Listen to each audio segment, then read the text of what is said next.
The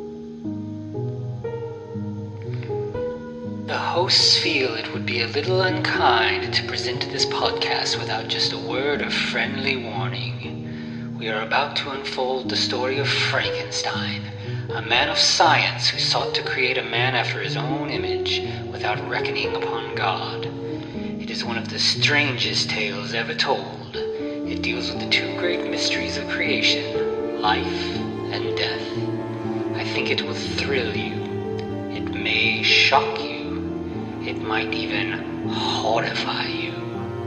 So if any of you feel that you do not care to subject your nerves to such a strain, now's your chance to. Well, we've warned you.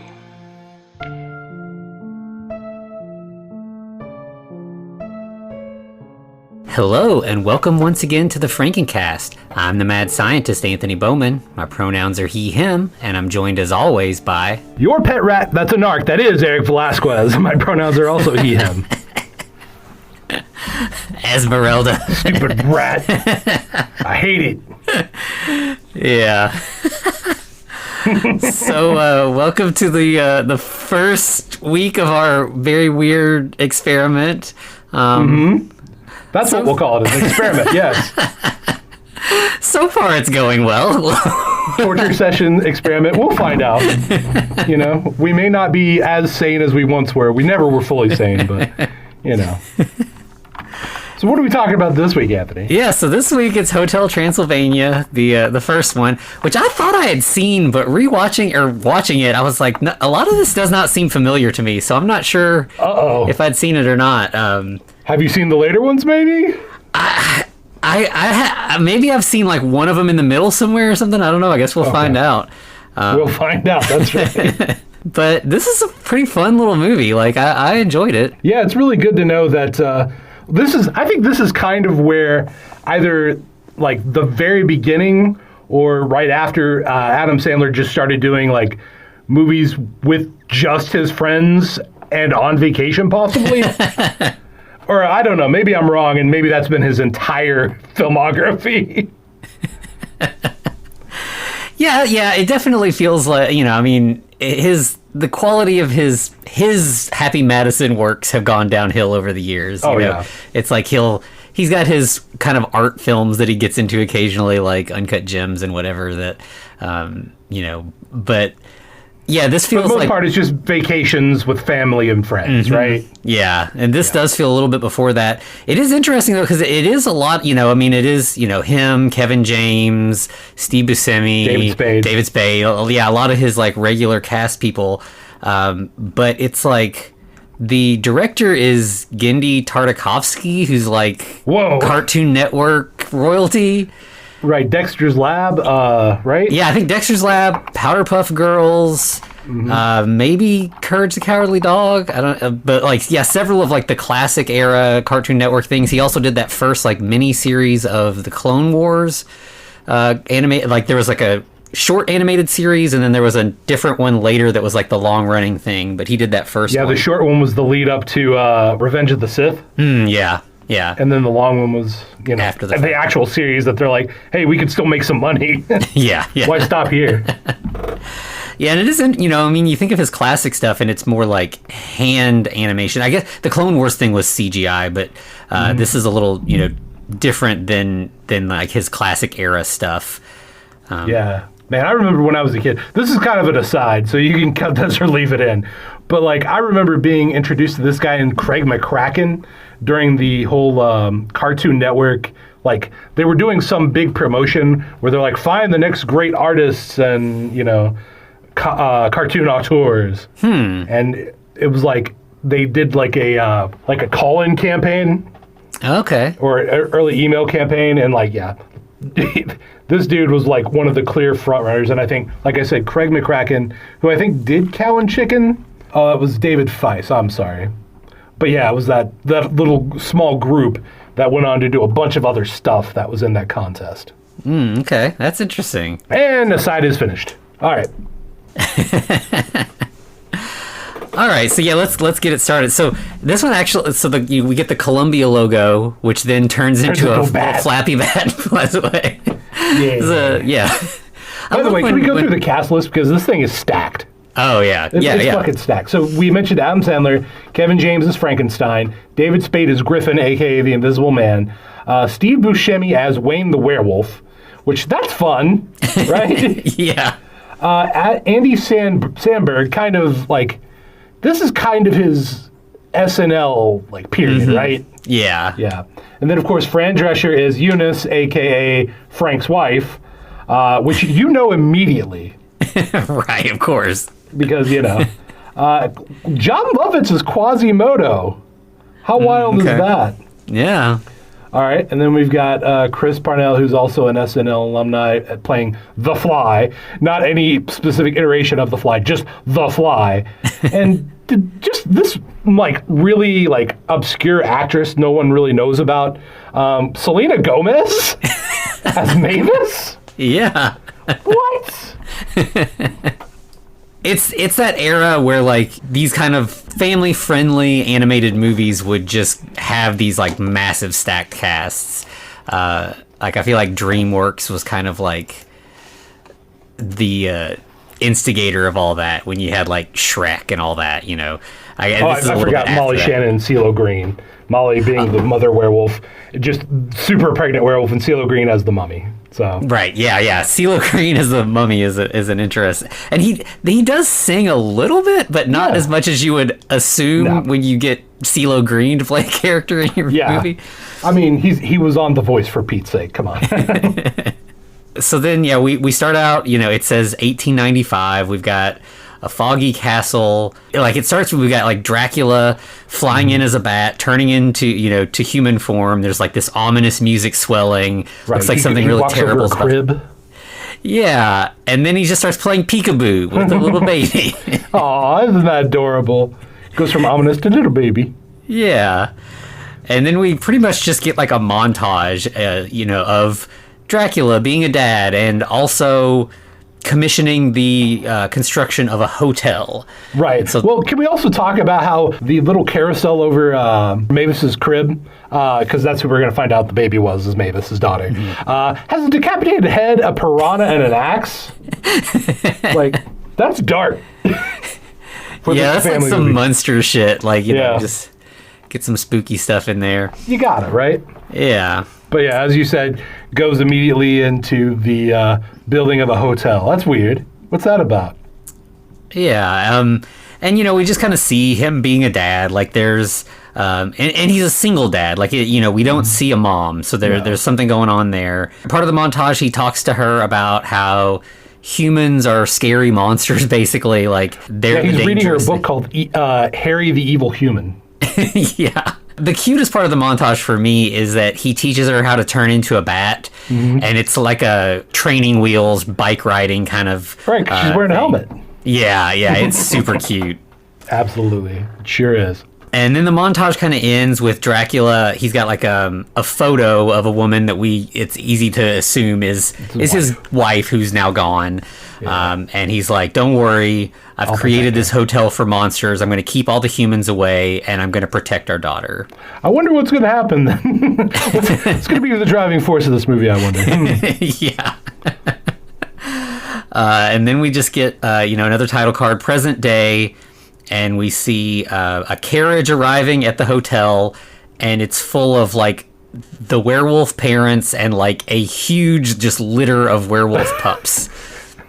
You gotta love it though, because I think that the this movie like kind of sticks to the bit a little bit, in that they're like, oh, they're werewolves. They're not just gonna have one kid. It's going to be like wolves, a litter or a pack, And that's fun. they definitely like play with the monster lore in some fun ways. But by the way, we have a pumpkin-headed driver. So Anthony, why don't we have like some really good like, I don't know, there is a Pumpkinhead movie, but like you don't see a lot of like Scarecrow-centric movies, I don't think. Like there is, Scary Stories to Tell in the Dark, but like I'd like to see just a really good like almost Wizard of Oz, well like Return to Oz, that version of the Scarecrow, right?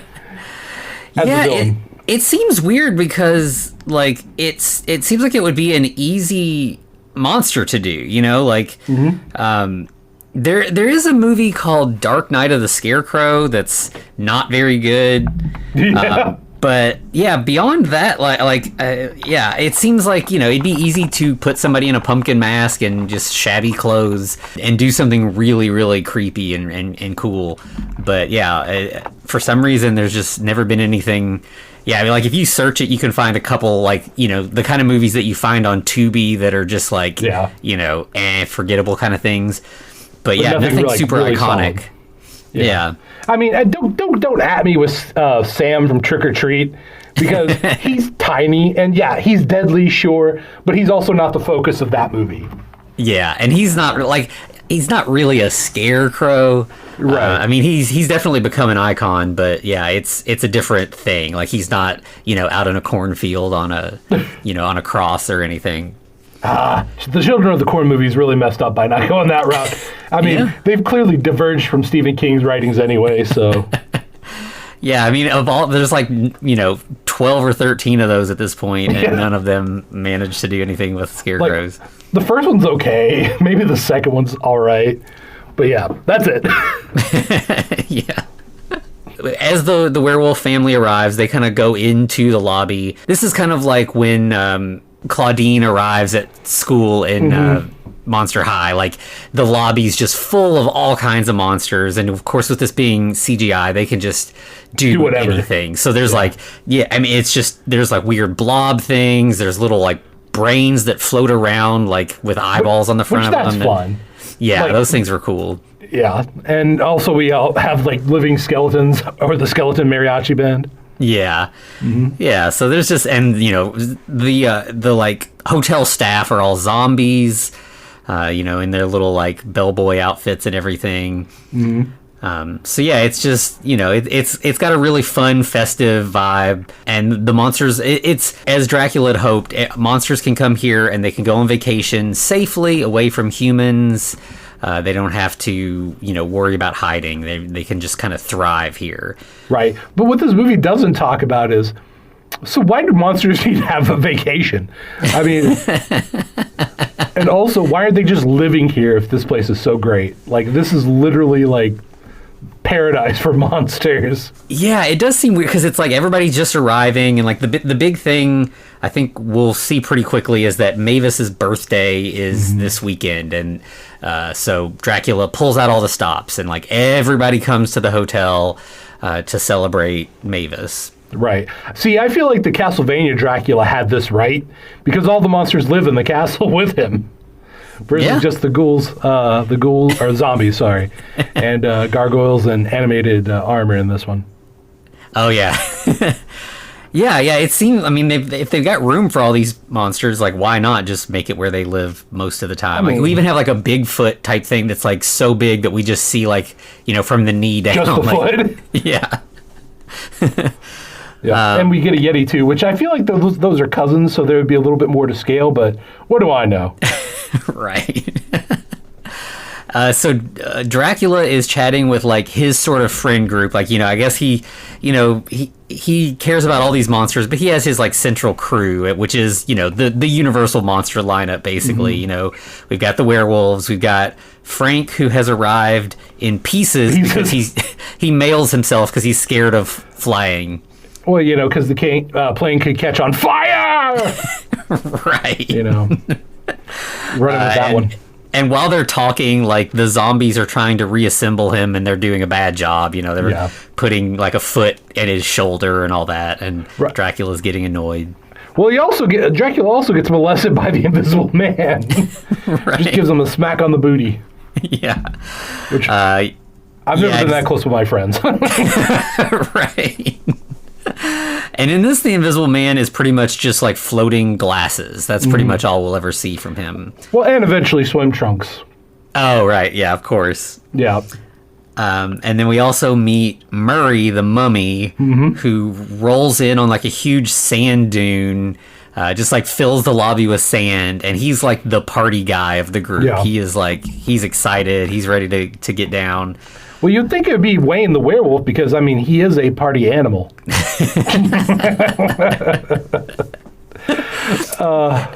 And the werewolf, like, he's wearing like a button-up shirt and a tie. Like, he's just a dad. It's so great.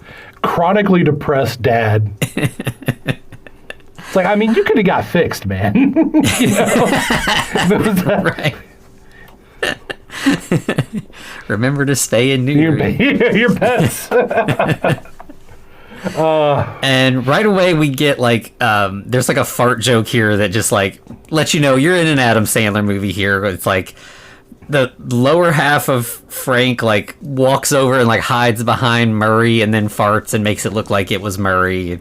He's all embarrassed. Yeah, well, Dracula then calls for housekeeping, which are witches, that's fun, you know, because of magic. And they just come suck up the fart and they put it in the fireplace. And this is a Frankenstein fart, guys. I mean, that thing's going to go nuclear. And it does. Yeah. Yeah, so it's, which actually, that's one of there's not a lot of that kind of joke in this. This is a rare one of those. Right. I feel like Adam Sandler was like, I got to get one out of this, you know? Right. We also then meet, as we mentioned, Frankenstein's wife, who Eunice, who is, it's Fran Drescher, so she's going to be, she's like a naggy voice. Yeah, she doesn't play character. She just plays Fran Drescher. Yeah. She's not as bad, like, what was that Mad Monsters? I think it was The Invisible Man that had the nagging wife in that was just awful. Well, wasn't it also Frank who had the Frankenstein monster who had just a terrible, like, his wife was the main villain? Or am I thinking she was the like, just she didn't have a voice, she couldn't talk, like everyone was just chasing her around the whole time. Okay, I was thinking about the other claymation one we watched. Oh yeah, there was that kind of villainous woman in that one too. But yeah, in this case she's not like a horrible shrew. She's just like, she's just a little bit naggy, but it's it's Fran Drescher. It's fun. Like, it's not as like just unpleasant. Yeah, she's kind of like your off-kilter wine mom or wine aunt. Yeah, definitely. And then we cut upstairs, and we finally get to meet, now teenage Maeve, or teenage. She's 118. Right. That's how old she's turning. By the way, I love this movie's like numbering scheme because she's just a teenager because she has the 18, or she's barely legal, or whatever you want to call it, because she's 118. Right. She's just 18. Yeah. Yeah. And she's like rehearsing a conversation. She wants to talk to her dad and tell him that she wants to explore the world. She wants to get out of the hotel and, see what's going on outside. Yeah. She's real nervous about it because, like, she knows that he's trying to keep her there and keep her safe. But, once you get he's to the overprotective dad. Yeah. But you get to that, like, late teens and you want to get out and explore. Yeah, you want to see what the world has to offer. And by the way, I do like how she calls him out because she was like, I remember distinctly because 30 years ago we were eating mice together and you made me that promise. Yeah. Which is like, he was probably just like, he's like, Right. And when he gets there, it's one of those things where she starts her speech and he's like, yeah, sure, that's fine. And she's like, no, but listen, seriously, you promised. What? And he's like, no, I said it's fine. And it like takes her a minute to catch up to the fact that he has agreed to this. Mm-hmm. Yeah, he says specifically, you're old enough to drive a hearse so you can go. By the way, you have to be 118 years old in Monster World to drive a hearse? Yeah. Yeah, the like age progression in vampires is very strange.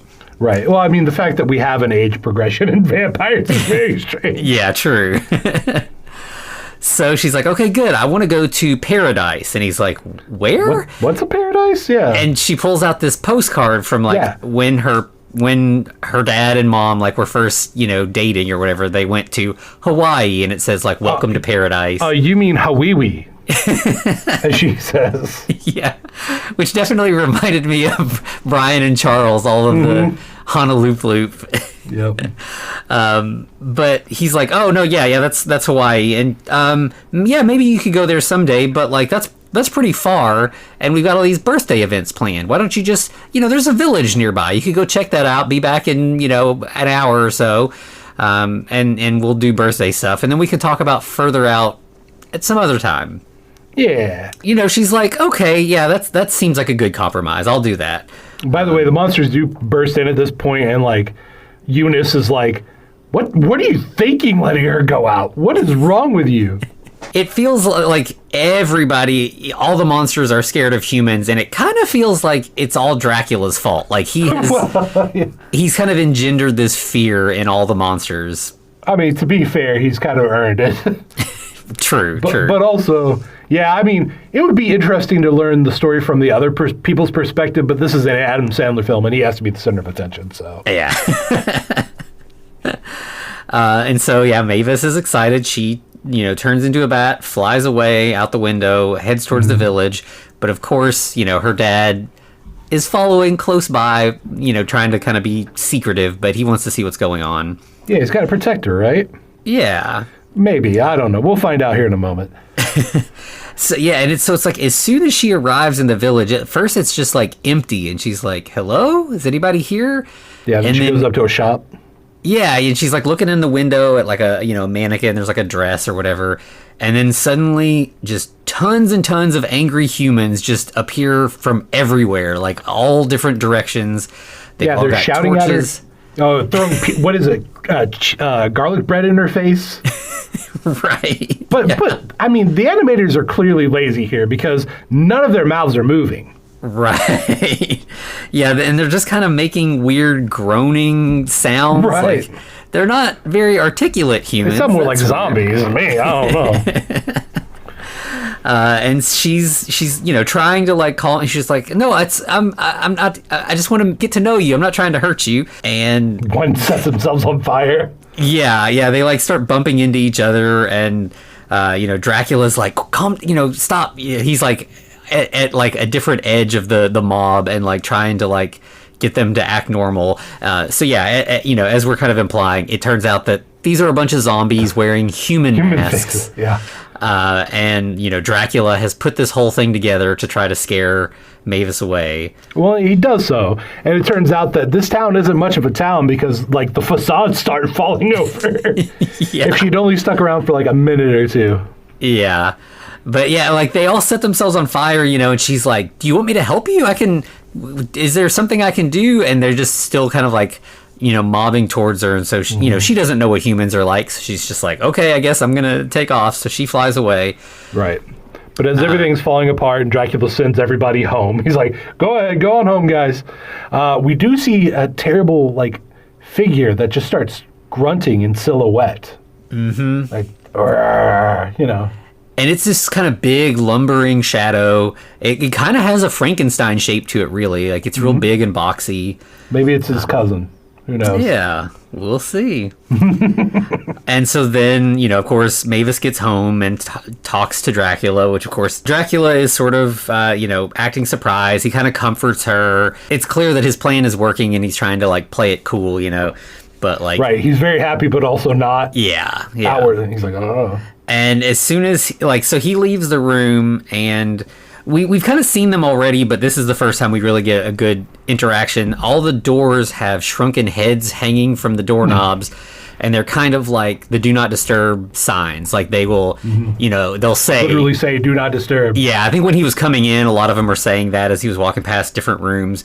But now this is Mavis's one, and she's got like a Jamaican kind of accent kind of thing. It's pretty like Miss Cleo stereotype, but she knows Dracula's up to no good and is kind of like arguing with him about it.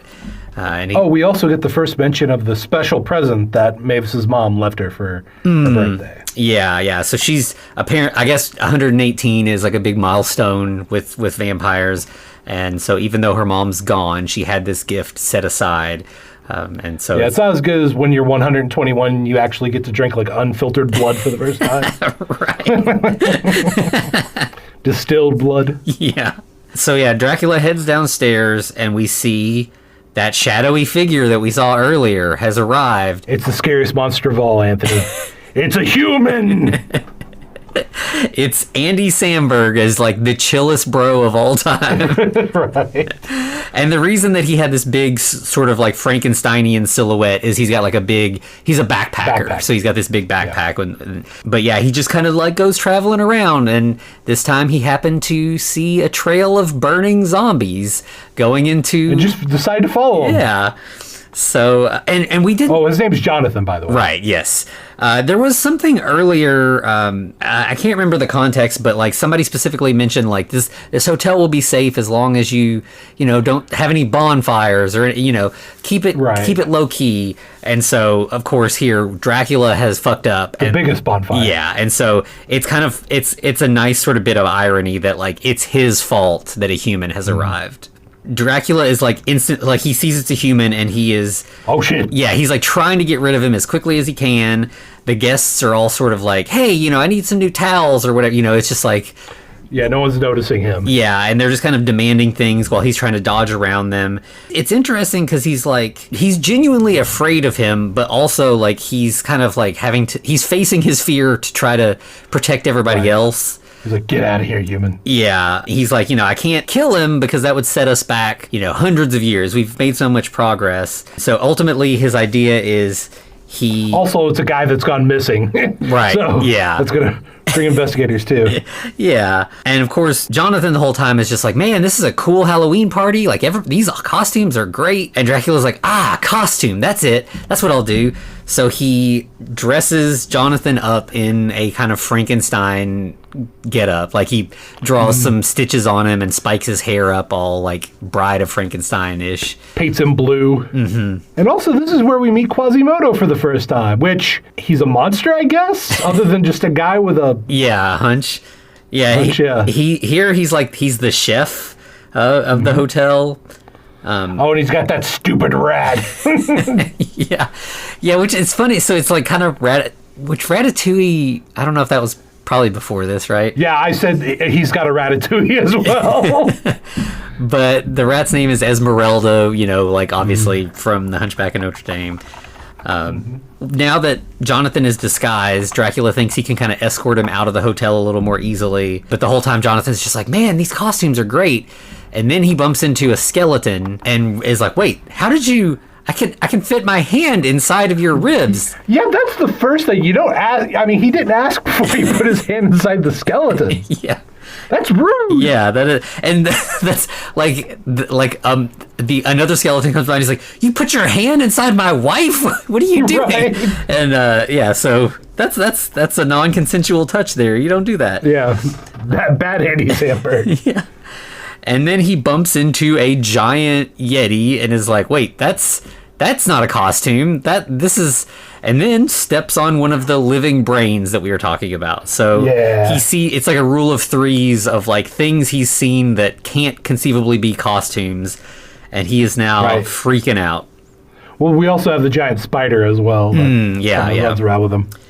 So he starts just kind of like running around scared. It's chaotic. Monsters! Yeah, but then he bumps into Mavis, who is an attractive teenage girl, and he's a teenage-ish boy. And it's like, we have the meet cute of the movie as their eyes lock. Yeah, like it's like love at first sight. We know they are instantly into each other. Too bad they're is it? I guess the sun is a star, right? So they would be star-crossed lovers. Right? Yeah. In the most literal way, yeah.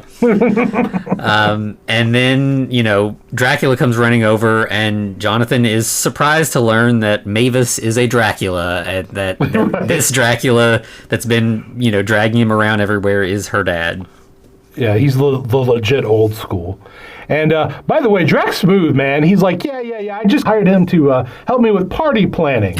Yeah, I needed a younger person to help out with that. Yeah, you're a teen now. You're hip. I'm getting old. Like I need that perspective. Which immediately she's like, I don't know about that, but okay.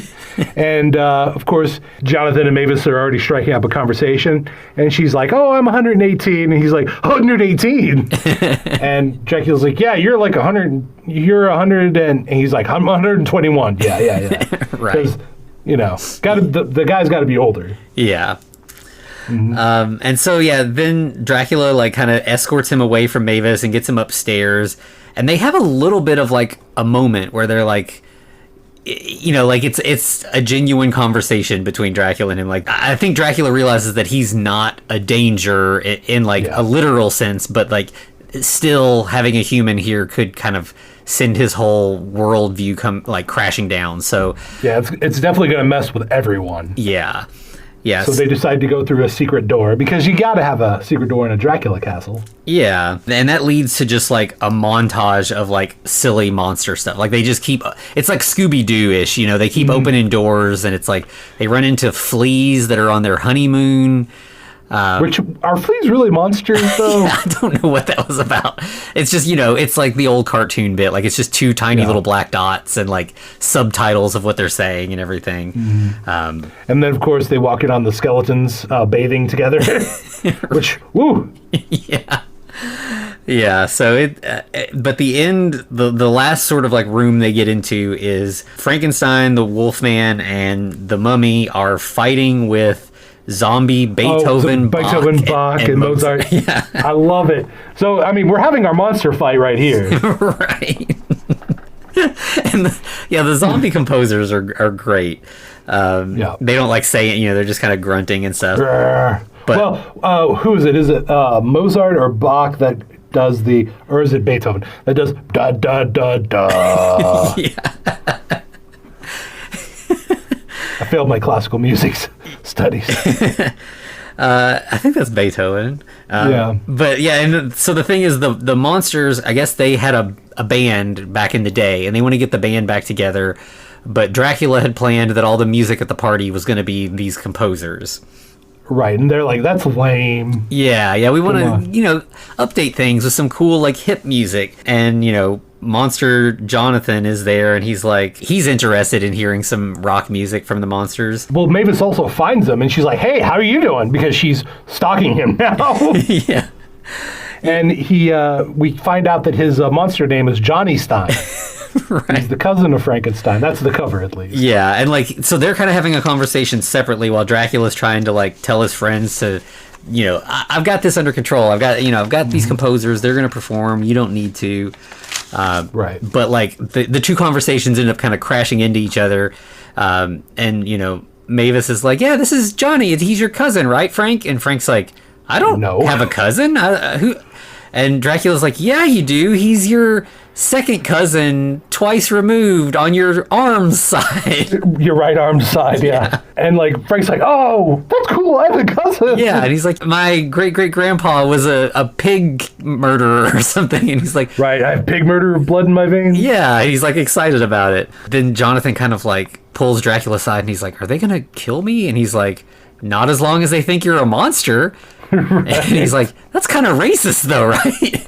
Yeah, there's a lot of that, surprisingly. Yeah. There's a lot of like race tackling in this, oddly enough. Yeah, it is. You know, like when you do these, I think the Mad Monsters is probably the last time. But like when you get these things where the monsters and the humans kind of switch roles in the movie, you get to kind of play with what is monstrous and what's not, and it kind of leans into like, you know, experiment or like examining racism in a different way. Yeah. But yeah, it's kind of cool that he just calls that out. Like, this is racist, and Dracula's like, we'll talk about it later. Like, right, we'll cover that a few years down the road. Yeah. But yeah, once like everybody meets Johnny Stein and finds out that he's the party planner and trying to make the party cooler. The monster band's like, hey, let's play our old songs for you because they're cool, new, and hip. Yeah. And so it's like, you know, kind of old like 50s rock and roll kind of, but like it's like a slow, even like kind of doo-wop song almost. Like it's not cool and hip by today's standards at all. Right. And Johnny, to show that he's super cool and hip, he does like an 80s punk rock number. Yeah. He's like, here, let me show you how it's done. And he gets the guitar and like, it's like, you know, he doesn't even update it to pop punk, which even in 2012, I think pop punk would have been a little dated. Yeah. And yeah, the song's like, you know, vampire girl with the fangy fangs. It's a love song to Mavis, and she is into it. Like, you see her standing there, like, you know, her like eyes are all wide. And now to this point, everyone's like, Johnny's cool, and Dracula's like, fuck. Yeah, Johnny's cool. Yeah. And Dracula's like, okay, that's fine. We can do some cool stuff later, but like we've got a schedule to keep to. There's stuff that's supposed to be happening, and so then it just cuts to bingo, and it's like the most like slow, boring parody of bingo. Like it is, bingo can be fun. This does not look fun. This is supposed to look really dull. Well, literally, the only person who seems to be having any fun is Dracula. Yeah. Like we have the caller who's like I could barely hear her voice. She was talking so low. Yeah. And like she was calling out the number very slightly. And then of course Eunice gets a bingo. And there's an old gremlin lady. Mm-hmm. I guess she's a gremlin sitting right beside her who just like eats her bingo card. And Eunice is like, "What the fuck?" And she's like, "I didn't do it." That's her whole gimmick. Yeah, she becomes like a long-running gag in the movie. It's pretty fun. Yeah, so then we cut to the next activity, which is charades, and everybody is also miserable again. Like, it's just super boring. The Invisible Man is really bad at it because no one can see what he's doing. Who would have thought? Who would have thought? Like, come on, don't let the Invisible Man do charades. That's no fun for anybody. Yeah, it's just, you just see his, glasses floating, and everyone's like, glasses, floating, can't see, air. He's like, it's just not going well. And because Adam Sandler had a kid in the early 2000s, he thinks the cool thing that Johnny should have is a Razor scooter.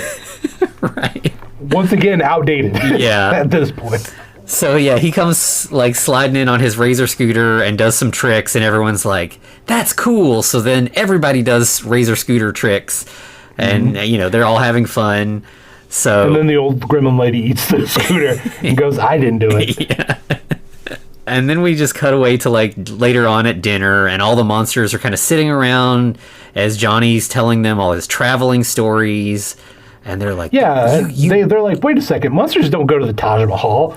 Like the first of one of their many things. And that surprises me, first off, because I feel like, there's nighttime. There's points when the Taj Mahal is Monster Central, right? Yeah, you would think.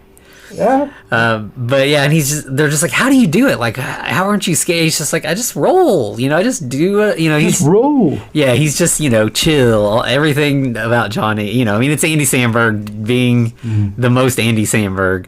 Everybody's just like, oh man, Johnny's so cool. Right. And then of course we also have Esmeralda and Quasimodo. Esmeralda's trying to narc him out. Like, there's a human here. Yeah, I can smell it. And so, yeah, they're like, they're teamed up. They're searching around.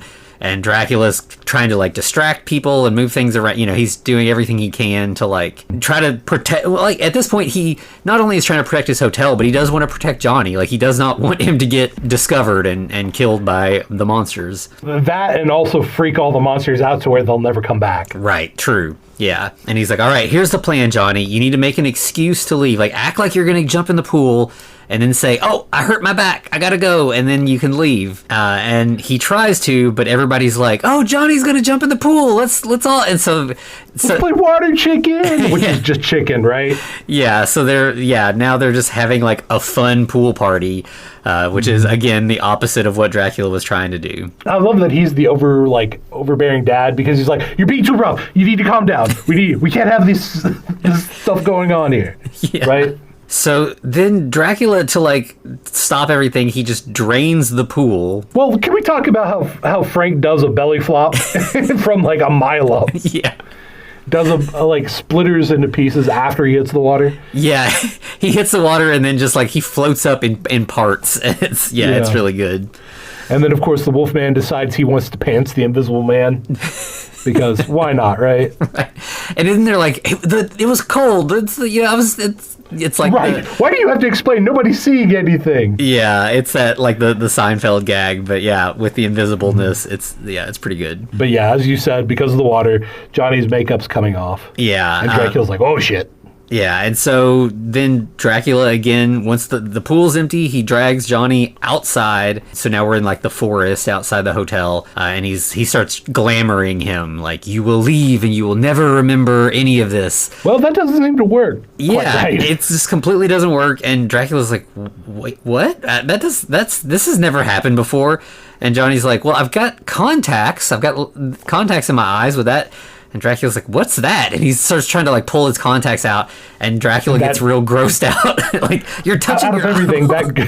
That grosses Dracula out. Yeah, which is a really good gag as well. And he's like, all right, well, then I can't glamour you, just you need to go. Like, if you don't go, like, things are going to be bad here, and I'm going to drain all of your blood. Like, right. I can't have you here anymore, and I will, I'll do whatever it takes to get rid of you. Oh man, he's going to bury the body. Well, as soon as Dracula decides to leave, as Johnny's walking off, Johnny gets interrupted by Mavis, and because, like me, Johnny also has ADHD, she's like, hey, let's go do something. And he's like, oh yeah, cool. Let's go do something. Yeah.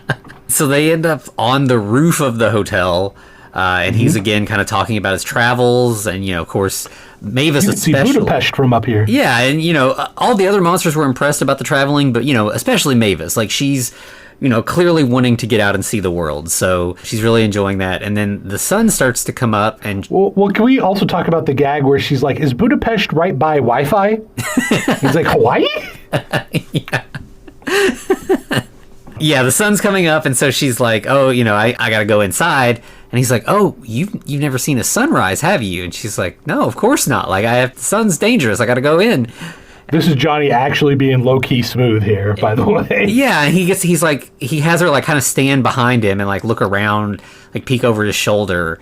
And she's able to see a sunrise for the first time. Yeah, without exploding. Yeah, and so that's a very sweet romantic moment. Like Johnny genuinely seems to care about her and wants to like make her life better, and wants to have these moments with her. Right. And of course, then we have to cut to Dracula and the boys in the sauna. Yeah.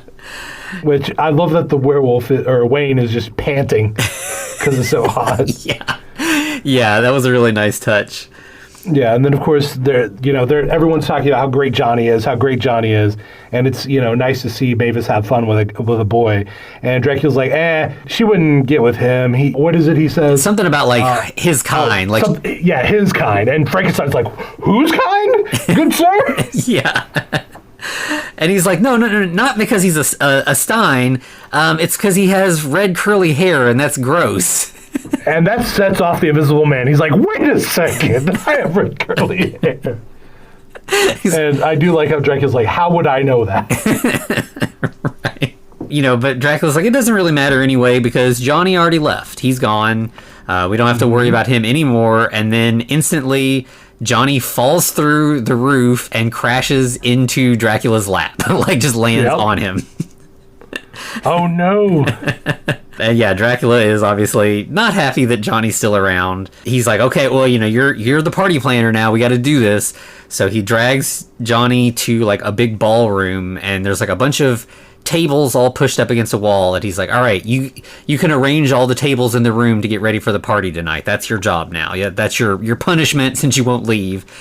Right, and then Johnny, of course, slowly, painfully grabs a table and it starts squeaking it across the floor. Yeah, and it's just like, it's an awful, when you try to drag something like that by yourself, it's just, and instantly Dracula's like, okay, fuck that, like this is not gonna work.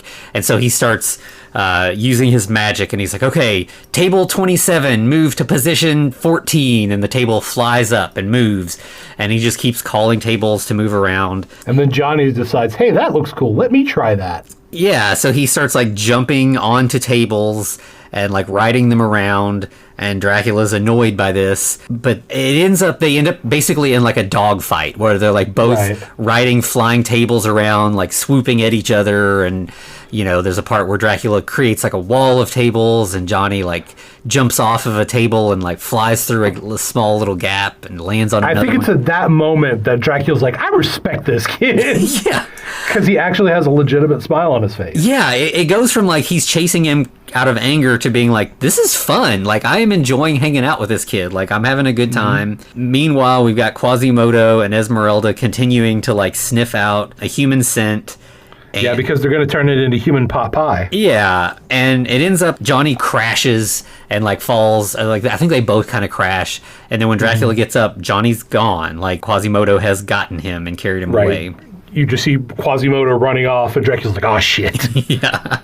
He has like animated armor, I think we mentioned earlier, which is, it's like there's no person inside it. So like the face mask thing like flaps as it's trying to talk and everything. It's pretty funny. Yeah. And he's like, go rescue him, get him away from Quasimodo. And so the armor and a bunch of gargoyles are kind of like headed to do this rescue mission. Right, and of course, Quasimodo, for the most part, is able to dodge everything. He kicks a suit of armor in the where the gonads would be, and the suit of armor literally doubles over, and he's like, "Why did that hurt? I don't have that."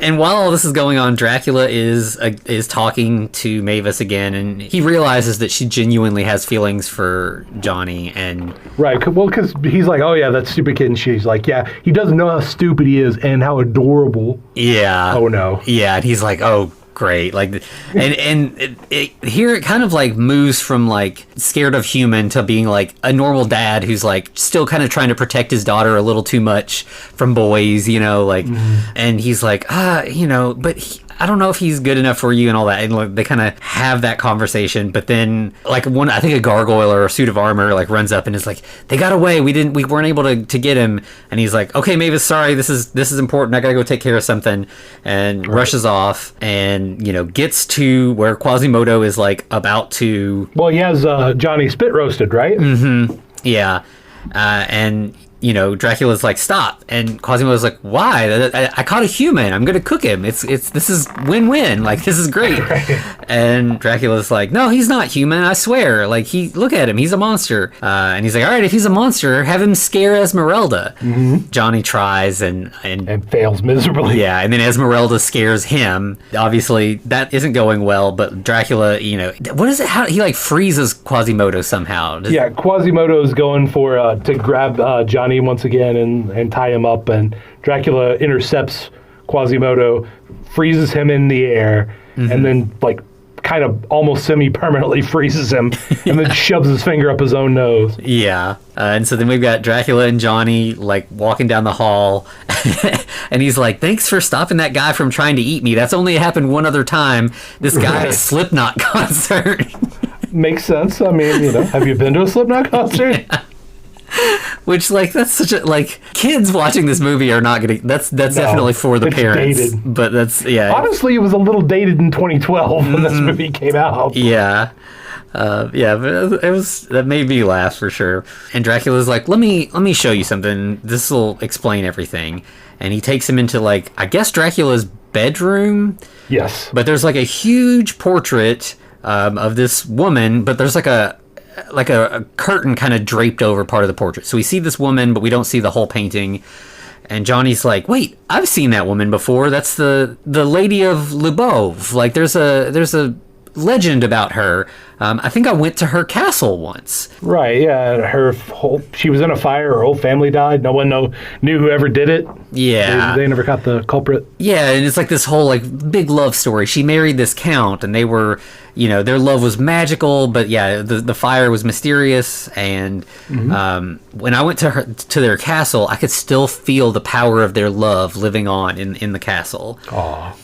And Dracula says that's not exactly how that went down. Yeah, and so he pulls the drape from the other half of the portrait, and it's him. And he's like, "Yeah, she was my wife. I was the count, and the fire wasn't a mystery. It was an angry mob of humans. Yeah, we know who did it. Yeah. So, my last sort of promise to my wife was that I would protect Mavis from humans." Yeah. And, so I have to lie to Mavis sometimes, and I don't like it. I wish that I could be completely honest with my daughter, but I can live with it if it means that she's safe. Right. Aww. And he's like, That's nice. Yeah, and he's like, I know at this point, like, Mavis cares about you. Like, you all have a connection, and you are one of the good humans, which, like, he literally says one of the good ones, which is like, when it comes to, like, racist stuff, which I think is an intentional thing here. Yeah. But he's like, but it can't, it can never be. Like, it's just, it's not going to work. And Johnny's like, but, times have changed. Like, things are different now than, when that happened years ago. Like, you could come out. And right, that's an interesting turn of phrase right there. Mm-hmm. You could come out. They literally say that. Yeah. It's like, are we going from the racist trope or the racist angle to now we're opening it up to all outsiders, or at least those of the LGBT crew. Yeah. But Dracula's response is like very like accurate. You know, he's like, you're telling me that if we came out, like literally every single person would accept us, like we would be completely 100% okay. And he's like, in the future, 11 years later, we can absolutely say no. Yeah. Yeah. And he's like, yeah, he's, you know, some people would, but probably not everyone. And Dracula's like, well, then I can't, you know, we can't risk that. Which, you know, talking about LGBTQ thing, I think that's definitely a poignant thing to think about. Is like, yeah, people are going to come out and they just have to run that risk, you know, especially right now we see with like trans people, like, you can either hide yourself away and feel safe in one way, but not really live your life the way you want. Authentic life, yeah. Or you can accept the fact that not everybody is going to be okay with your existence. They're going to come at you. Yeah, and at this point, Dracula's like, no, you know, I'd rather stay in the closet here in the hotel, and know that no one's ever going to hurt Mavis than try to see what the world's like. Yeah. So I think, you know, Johnny at that point is like, okay, I get it. I understand where you're coming from, and I care about Mavis, and if that's what needs to happen for her to be safe, okay, you know, I'll leave. You know, I don't want her to be put at risk. And Dracula's like, well, at this point, why don't you stay till the party's over? Yeah. Yeah. You can head out afterwards. Cool. And then we have a cute interaction where Johnny is like, well, I thought I made a pretty good Frankenstein. Dracula's like, no, you made a terrible Frankenstein. You'd be an all right vampire, though. Yeah. Which that's adorable. Yeah, it's cute. And my thoughts were, why don't you just turn him? Yeah. Like, is that not an option? Yeah, I mean, well, like, you know, they had a baby. So, like, yeah, how does Dracula stuff work in this? It's a very different situation. Yeah. Then it's like the next day, and we kind of get a montage of people getting ready for the party. You know, final. Specifically, Wayne being covered in his children being miserable. Yeah. Yeah. And Dracula sets the gift from Mavis's mom on her bed, and you know, it's kind of set aside. And then we just cut to the party going on. Where the monster band's now playing like an EDM jam, like a dance number. Yeah, everybody's dancing. Like, you know, this is where we get like, I think CeeLo sings a little bit here. He will again later, but yeah, it's like dance pop aimed at kids here, pretty much. Right. We get CeeLo Green, Selena Gomez, and for a brief moment, Adam Sandler singing. Of course, Adam Sandler is auto-tuned, so... Yeah. And yeah, Mavis comes in and, you know, is talking to Jonathan. And are these like fireflies? What are these? Like, he's showing her decorations, and they're all like little glowing dots in the shape of like Paris and the pyramids and various like. And Hawiwi. Yeah. Yeah, no, honestly, it has to be, because otherwise she's hallucinating this. Yeah. But it's clear that these are decorations that Johnny has arranged for her. And she's like genuinely touched. Like, she doesn't think she's ever going to get to leave the hotel, but at least he has brought some of these important landmarks from around the world to her. Yeah, that's nice. So she drags him out to the dance floor, and they're kind of dancing, and then Mavis kisses him. No. Dracula sees this, and he's like, oh no. And we haven't really mentioned it, but like there's kind of a running gag where when Dracula gets mad, the screen like goes all red, and he like gets like in it, you know, slit eyes. Yeah, he turns like super scary for a second, and obviously that happens. He runs over, but Mavis kind of intercepts the fight away from Johnny and is like, I'm 118 now. I want to try new things. I want to see the world. I want to kiss boys.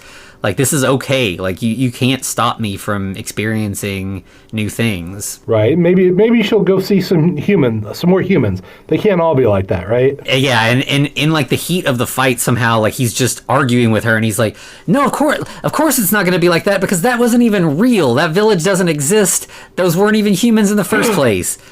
Dad, you lied? And he's like, oh, and like the whole, like, the party just stops. Right, like, everybody's like, you lied to Mavis? Everybody's offended, and Dracula's like, I had to protect you. She's not happy about that. And then Quasimodo pops out, still all frozen with his finger up his nose, and it's like, somehow I guess Esmeralda pushed him on a wheelbarrow. Yeah, and like through the like frozen, like can't really speak, he indicates that Johnny is a human. And no, there's humans amongst us. yeah, everybody's all afraid, and Johnny's like, yeah, I am a human. And Mavis is like, I don't care. I still like you. Like, I still have made this connection with you. I still want to be with you. If you're a human, then humans must be okay because, you know, we get along. Right, and of course Johnny's like, I have to protect her because me and Dracula are cool now. Yeah. So, Mavis, I don't want to be with you. Yeah, and he's like, I hate monsters. Monsters are gross. You know, humans are better. And, like, he just runs out. Bruh. Yeah, it's sad. It's one of those, yeah, it's like, he has to do it because he's made this pact with Dracula and also because he thinks that this is what needs to happen to protect Mavis. He does care about her. Yeah, it's, you know, it's self-sacrifice. Like, he wants to be with her, but he wants her to be safe even more. Right. And so then we just see, like, a little later, Mavis is back up on the roof, kind of, you know, cry. You know, she's sad. She just lost this person she cares about. Right. She even tells her dad to erase her mind. Yeah. Which, rough, man. Yeah. And I think that kind of breaks Dracula, where he's like, oh, like, I've messed this up. Like, if that's the amount of pain she's in, then I have not protected my daughter the way I thought I was. Right. I did quite the opposite. Yeah. And so he's like, no, you know, of course I'm not going to do that. Because I still want you to remember all the good things. And then she pulls out the gift that she had opened from her mom, which is... It's basically a romantic story about how her mom met her dad. Yeah, it's like a scrapbook, but like, yeah, with photos of them. And the whole thing is about, like, you got to find that person that makes your heart zing. Right. It only happens once in a lifetime, which... That's kind of sketchy, but okay. Yeah, I mean, it's definitely like, you know, kid-level romance. Like, we're not going to get into complicated stuff here. But basically, like, her parents found this, and it was really important. And she's just like, you know, the mom's saying, like, hey, you know, when you find that, hold on to it, because it's really special. Right, and now Mavis is like, yeah, Johnny doesn't like me, you know, so now I'm like you, Dad. I don't have any zing in my life. Yeah, we're that hurts. Yeah, we're just going to be alone forever together. At that point, she turns into a bat and flies back to her room, and Dracula's just sitting on the roof realizing how bad he's messed this up now. Yeah, he's got to fix it, you know? Yeah. So he rushes downstairs, and in the lobby, monsters are all panicked because humans know where the hotel is now. Everybody's trying to leave. Just chaos Frank's at the checkout trying to desk. mail him, or he's having Murray mail Frankenstein and Eunice in pieces, or... Yeah, they're trying to get... Everybody's just trying to get out. But then Dracula comes down and is like... I might have exaggerated about how bad all humans are. Like, we all talked to Johnny. He was fine. Like... This might not be that bad. That's just who he was. Yeah. And the worst thing of all, or not the worst thing, but the best thing is he was Mavis's Zing. And that inspires everybody. They're like, what? Her Zing? Like, this is just, I guess, a well-known monster thing. Yeah. It's like that's how they imprint on each other. They sing. Right. And Frank is like, well, if he was her Zing, we've got to find him. We've got to save the day. Frank agrees, and then everybody else kind of like follows behind him. It's basically the monster crew. Get in this hearse or like monster mobile and decide to go find Johnny. Yeah. So they like head out into the woods and they're like following his track, like footprints and stuff. But they eventually get to where like the track runs out. And they don't know what to do, and then they're like, well, maybe we can use the Wolfman. He can track his scent. Yeah, they find one of Johnny's shirts that fell out somewhere. Yeah, and the Wolfman's like, man, I've been changing diapers. So many diapers. Yeah, my nose is gone. Like, I can't track anything. And they're like, well, maybe one of your kids.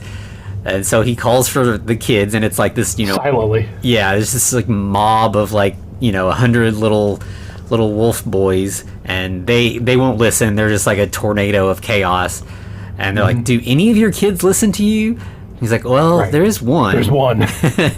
So he's got nothing but sons, and then one single daughter who's like kind of like a she's kind of a punk rock werewolf girl too. Yeah, she's got a choker and spiked hair a little bit. Yeah. So she's like, you know, they like have her smell the shirt, and you know, so she immediately, like, it's not like she has to follow the scent. She's like, okay, he went to the airport, he's got a flight out, it's at this time. Like, she just knows exactly what's going on. like, clearly the shirt fell out before you even got to the airport. Like, so her nose is like prescient, Yeah. you know, Yeah. or nearly omniscient. Yeah. So they're like, okay. And the flight, I think it's supposed to be in 15 minutes. So they're like, all right, we got to rush to the airport, try to save the day. And as they're going along, they see a monster festival. Which is basically like it's like a horror con. There's a bunch of humans. This is presumably in Transylvania, where everyone clearly speaks English, the American dialect of English. Yeah. Yeah, so it seems like Transylvania, like as a tourist thing, is like bringing people in for this con or whatever. But the monsters are all like, wait, humans like us now? Like maybe Johnny was weird. right. Yeah. And so they're kind of excited. Like they're walking around seeing people dressed up like them and like wearing T-shirts with their faces on them and stuff. So it's pretty cool. And Dracula gets annoyed because every vampire that he talks to does like a blah, terrible blah, blah. Yeah, it's like a Bela Lugosi impression, and he's like, I don't do that. I don't do a blah blah blah. What? Yeah. But like eventually they find that like the crowd of people is blocking their path to the airport and they don't know what to do. And so Frankenstein tries to like scare the crowd. But he just doesn't have it in him. Yeah, and so they like just show him a match or something. Yeah, the Invisible Man, being a dick because he's Griffin, is like, I've got something that'll fix this. Strikes a match, holds it directly up in front of Frank's face, and fire Brad! Yeah, and so he panics and starts just like running around, growling and yelling and everything. He scales a larger model of himself. And when he gets up there, like the crowd just like goes wild. They're all applauding, and he's like, "No, but I'm trying to scare you. I'm the real Frankenstein." And they're like, "Yeah, we know. Yeah, you're awesome. We love you." And there's a lady. Can you sign our torches? Yeah. Which, that's kind of rude, first off. But these are our people, you know, these are the monster nerds. We would be there cheering them on. Yeah, absolutely. And he's like, all right, well then, if you're not scared, Dracula's trying to get to the airport. It's his daughter's true love is about to leave. Can you help us out? And they're like, yeah, for sure. And so they have this elaborate... Dracula's form up. So, because the fastest way to get there is going to be for Dracula to fly, but it's too sunny out. Mm-hmm. So, by the way, he's been wearing a sun hat because, a big, like, beach hat. Yeah. Because the sun is burning him. Right. So, they like, form up in a line, and everyone holds their capes so that, like, they make a tunnel, basically, so he can fly under the capes. So he like heads towards, but like he gets to the airport right as the plane takes off. But now he's past all like the helpers, so he's gonna have to expose himself to the sun. But because it's his daughter, and because he's got to save the day, he's gonna risk it. So he's just gonna roll with it. Yeah. So he's like flying as a little flappy bat, like smoking as the sun's hitting him. Flying after an airplane that somehow this bat can keep up with. Well, yeah, which, I mean, I get it. He's a Dracula, sure. But also the fact that no one's like, there is a bat flying 600 miles per hour beside us. Yeah. And it's real. So he gets up to the window where Johnny is, and Johnny can't understand him through the glass. Mm-hmm. Johnny is watching Twilight on the TV. I do love that Dracula's like, that's our representation now? That's it? Yeah. Sorry, man. Yeah, it's pretty good. Mm-hmm. Since Dracula can't get anything through to him through the glass, he flies forward more and splats on the windshield of the plane and then glamours the pilot. Which is amazing. Yeah. That's so much fun. But he doesn't just do like glamour him. He glamours him to literally be his speaker, so the pilot could speak on the speaker to Johnny directly. Yeah, and so he does like the this is your captain speaking stuff, but it's Dracula giving this emotional speech to Johnny about how like you're Mavis's Zing. Yeah. So you need to come back. Dracula flaps over back to the window. Johnny like gives him a thumbs up, like, yeah, I'm in, let's do this.